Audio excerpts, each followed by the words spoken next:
बातमी आहे नाशिकमधून। नाशिकच्या पंचवटी परिसरात असलेल्या कपालेश्वर मंदिरात श्रावण महिन्यातल्या दुसऱ्या सोमवारी भाविकांची दर्शनासाठी प्रचंड गर्दी होते।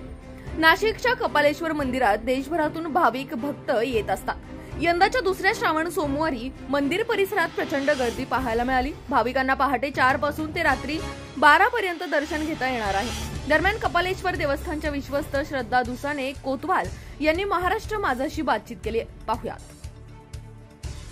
यंदाचा श्रावण महिन्यातला हा दुसरा सोमवार आहे आणि नाशिकच्या पंचवटी परिसरातील कपालेश्वर देवस्थानमध्ये देशभरातून लाखो पर्यटक इथं भाविक श्रद्धाळू येत असतात। आज आपण कपालेश्वर मंदिराच्या गाभाऱ्यात आहोत आणि माझ्यासोबत बोलण्यासाठी कपालेश्वर मंदिर संस्थानच्या विश्वस्त श्रद्धा दुसाने कोतवाल या ठिकाणी उपस्थित आहे। ताई, श्रावण महिन्यातला हा दुसरा सोमवार आहे। कपालेश्वर मंदिर संस्थानमध्ये देशभरातनं भाविक सज्जन येत असतात। काय एकंदरीत नियोजन आहे? सगळ्यात पहिले तर भाविकांना श्रावणी दुसऱ्या सोमवारच्या सगळ्यांना खूप खूप शुभेच्छा।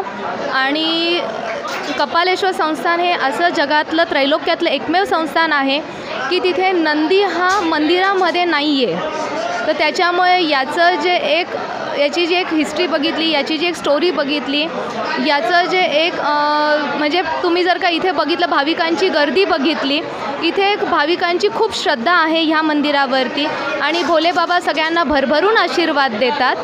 तर त्यासाठी आम्ही इथे भाविकांना कुठल्याही प्रकारची अडचण होऊ नये त्याच्यासाठी आम्ही NB सिक्युरिटीजचे सिक्युरिटी गार्ड्स ठेवलेले आहे। गरुड झेप अकॅडमीचे मुलं आहेत, त्यानंतर सूर्य अकॅडमीचे आहेत, स्वयंसेवक आहेत आणि उपसमिती पण नेमलेली आहे कपालेश्वर संस्थांनी। ते सगळे कार्यरत आहात।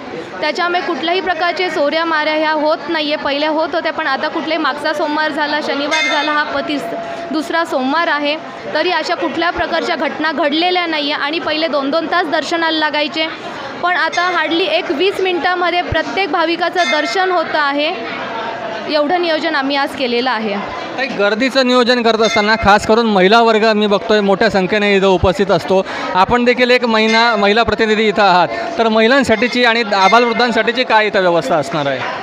सगळ्यात पहिले तर महिला आणि पुरुषांच्या ह्या 2 सेपरेट लाईन्स केलेल्या आहेत आपण। त्याच्यामुळे पुरुषांचा कुठल्याही प्रकारचा धक्काबुक्की महिलांना लागत नाही आणि महिला ह्या अतिशय सुरक्षित पद्धतीने दर्शन त्यांचं होतं आहे।